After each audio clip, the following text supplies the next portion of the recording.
ورحمة الله وبركاته. أهلا وسهلا فيكم بمطبخ فاطمة للأكلات الشامية والحلبية. إن شاء الله كلكم تكونوا بخير يا رب، بصحة وعافية. ولا تنسوا قبل ما نبلش بالوصفة اللي حنحكي عنها تشتركوا بالقناة وتفعلوا زر الجرس لحتى يوصلكم كل شيء مني، ولا تنسوا تعملوا لايك وتشاركوا الفيديو احبابكم. هلا رح نحكي ان شاء الله عن الوصفه اللي حنعملها اليوم. هي وصفه تقريبا كل العالم تقدر تعيش بلاها، وفيها مثل ما بيقولوا فيتامينات وفيها الياف، وما بنقدر نعيش حتى بلاها. اهم شيء هو من الاساسيات الحياه الخبز. رح نعمل الخبز على الطريقه السوريه. هلا رح نعمله بطريقتين، طريقه الخبز التنور او عصاج على الغاز، او الخبز الاسمر الصحي يلي معظم الناس اذا كان مثلا حدا مريض ما بياكل الخبز الابيض العادي، بياكل الخبز الاسمر يلي هو هذا هو الخبز الاسمر بيو. يعني الحبوب عند فيه كامله، مو ماخذ منها مثلا اي شيء، حتى بقشوره موجوده. وهذا هو لونه شوي غامق عن الطحين العادي مثل ما شايفين. وهذا الطحين العادي. هلا في عندي رح اخذ انا انا رح اخذ كميه معينه، رح اخذ بس تقريبا نص الكيس، يعني مقدار كيلين كاستين طحين، عفوا مقدار كاستين طحين من الاسمر وكاستين طحين من الابيض العادي. بس هلا رح نحكي عن مكونات الطحين الاسمر. عندي كاستين طحين، وعندي معلقه صغيره خميره، معلقه عفوا كبيره خميره. هي طبعا في نوعيه ظريفه كتير، مو اللي بتجي بعلب كبير، لا بظرف. وفي عندي نص معلقه صغيره سكر، نص معلقه صغيره. وعندي معلقه صغيره ملح، معلقه صغيره مثل ما شايفينها. هاي للطحين الاسمر. هلا اول شيء في عندي بدي اخذ كاسه مي فاتره، تكون طبعا مو بارده. بدي احطها هي مشان اعجن فيها العجن، بدي احطها بكاسه قبل ما نبلش بالعجن لحالها. بدي احط السكر كله مع الخميره لحتى تتفاعل سوا، لانه السكر بيخلي الخميره تذوب على المظبوط. بدي احركهم اتركهم لحتى يتفاعلوا، ولحتى تعطيني الخميره بالفقاعات يبين معي كل حال اذا تفاعلت ولا لا. حركها منيح منيح منيح، وان شاء الله بشوفكم وقت بالخميره بتعطيه مفعوله. ما تفاعلت الخميره، شوفوا كيف ظهرت فيها فقاعات، معناتها الخميره كتير ظريفه. هلا بقى بدي بلش احط المكونات. نحط اول شيء بدنا معلقه،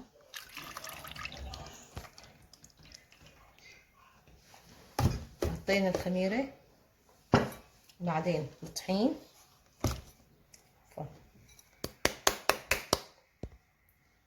هلا بنخلطه مع بعض.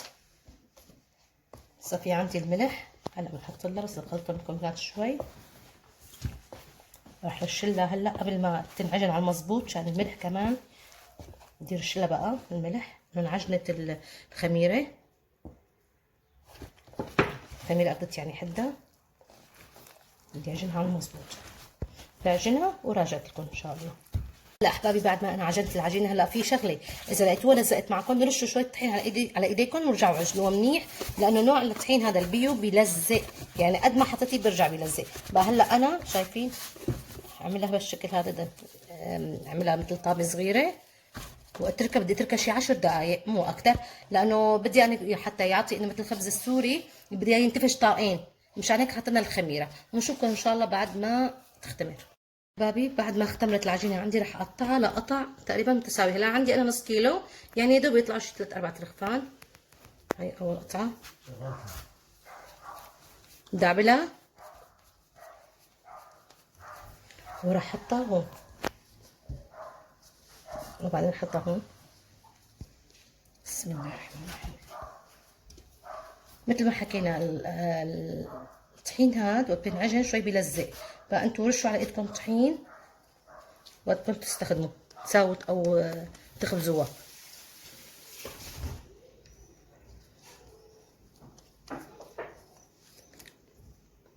هلا هاي الكمية عندي جاهزة، راح اتركها تقريبا رح اتركها شي ربع ساعة وبرجع لكم. بعد ما اختمرت العجينة رح نبلش تشكيل أول رغيف. هلا على فكرة برجع بحكي هذا الطحين بيلزق كثير على الايد، كنت تحاولوا قدر الامكان وقت كنت تطلعوا كل قطعة تردوا كمان تحطوا طحين، ترشوا عليها طحين عليها. وعلى هلا بدي احط شوية طحين على الطاولة مشان ما تلزق معي. بدي احاول مده اول شي بايدي ورقه، ما بدي رقه كثير كثير. بدي استخدم هلا كمان الشوبك والرق. رح اعمل معكم رغيف واحد شكل دائري، بحاول اساويه شكل دائري حتى يطلع معي شكل الرغيف. بدي يطلع معي طبقتين.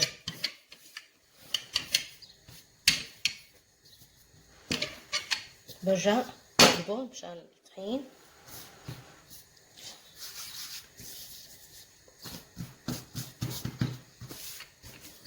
يتشكل على قد المقلاية اللي عندي. هلا انا هون حطيت اول قرص، رح احطه ريحه شوي. عندي هي القماشه البيضة بدي ريحه كيف شايفين. رح ريحها طبعا القطة جاي لعندي بتاكل. برجع لكم ان شاء الله تسوي الرغيف الثاني. احبابي رح ساوي قدامكم الرغيف. هلا انا في عندي هذا الجهاز، هو القريب بيصير كمان للخبز بس بياخذ وقت، انه اللي عنده على الغاز بلاقيه افضل. انا مشان قدامكم رح ساوي الرغيف هذا، رح احطه ورح اتركه اول شيء على العالي لانه لحتى ينتفخ معي بده يكون اول شيء على العالي بعدين بوطي. هلا انا طبعا لما اشوف كيف انا مالي عاملته رقيق كثير، مالي عاملته رقيق بدي اياه ينتفخ. هلا انا بدنا نتركه شوي على البطيء لحتى بدي لاحظ انا انتفاخ. حضل معكم بس بده يكون هلا الشكل دائري.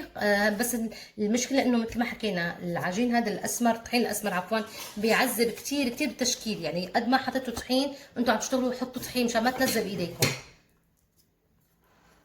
لسه بدي استنى حتى ينتفخ.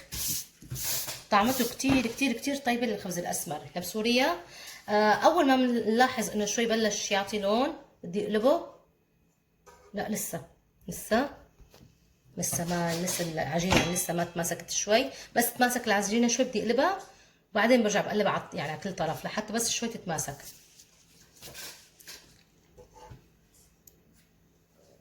لسه ما تماسكت. هلا أنا ساويت رغيف، طبعا هي انه انا كنت جوعانه سويته على السريع طلع، بس طعمته شوفوا كيف انتفخ. شايفين منظره بياخذ العقل طعمته. عن جد طعمته بتشهي وريحته على اشهى. شايفين ما احلاه. رح احطه انا بالخرقه هيك بدي اغطيه مشان ما يبس. طعمته كتير طيبه وصحي كتير كتير لمرضى الكوليسترول والشحوم، كتير صحي. هلا بدي اقلبه عشان ينتفخ لانه هلا هيك ما بيعطي نتيجه، رح اقلبه على الطرف الثاني. هلا بقى بوقت ببلش بينتفخ بنشوف. هو شوي بياخذ وقت على هذا الجهاز، اللي عنده على الغاز اسرع. انا فيني كان امكن على الغاز بس ما بدي انه نتشتت بين هون وهون. الجهاز قدامي حنكون مع بعض يعني شوي بياخذ وقت.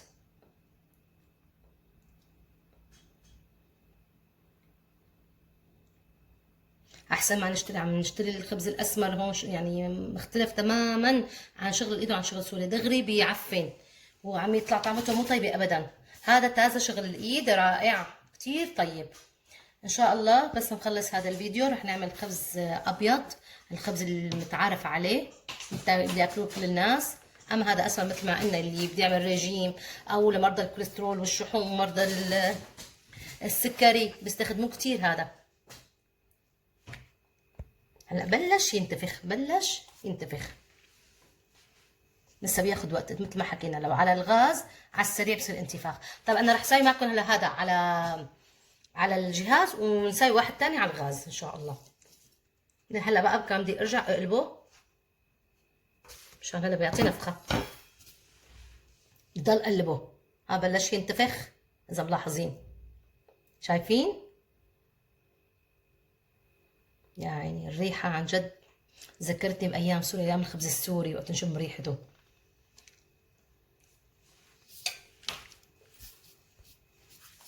هلا بدي وطي شوي أنا عليته على آخر عيار. بلش عم ينتفخ، شايفين؟ حفتله معكم هيك شوفوا. طبعا كانت هلا الجهاز على آخر عيار، شوفوا هلا وطيته، حطيته على 4 وعم يعطي حرارة كتير قوية.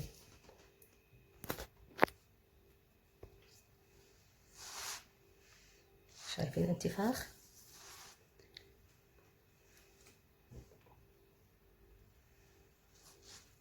لا لسه بده كمان.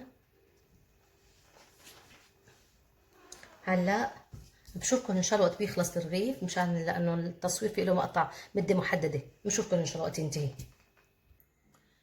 وهلا احبابي شوفوا هذا كيف عم ينتفخ، طلع منظره بجنن، طلع ما احلى. هلا بدنا نفتله شوي لحتى شايفين.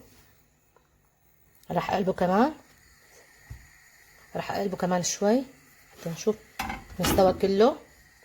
هلا بحرك انا المقلايه مشان ما تنحرق ايدي، عم ينهز التليفون كمان من ايدي. هلا بستنى عليه شوي لحتى ينضج، برجع كمان بقلبه. هيك احبابي انتهينا من تحضير الخبز الاسمر اللي خاص للحميه. شوفوا منظره، راح افرجيكم الاشكال كيف انتفخ. طبعا انا لانه غطيته شوي خفص، بس طعمته عن جد روعه روعه. وهذا كنا عم ناكله طبعا. شوفوا شايفين طعمته بتاخد العقل، وريحته على اطيب، يعني نفس ريحه الخبز السوري كنا. عن جد طعمه لا يقاوم يعني. بتمنى تكون هالوصفه اليوم نالت اعجابكم ورضاكم. جربوه واحكموا وشوفوا وكتبوا لي بالتعليق اذا قالوا لي سلم ايديكي او لا. وهيك لا تنسوا اول شيء الاشتراك بالقناه، ولا تنسوا تفعلوا زر الجرس لحتى يوصلكم كل شيء مني، وتشاركوا في الفيديو احبابكم، ولا تنسوا تعملوا لايك لحتى ابلع اللقمه مع عم اقدر يعني. وشكرا لكم تابعتكم، والسلام عليكم ورحمه الله وبركاته.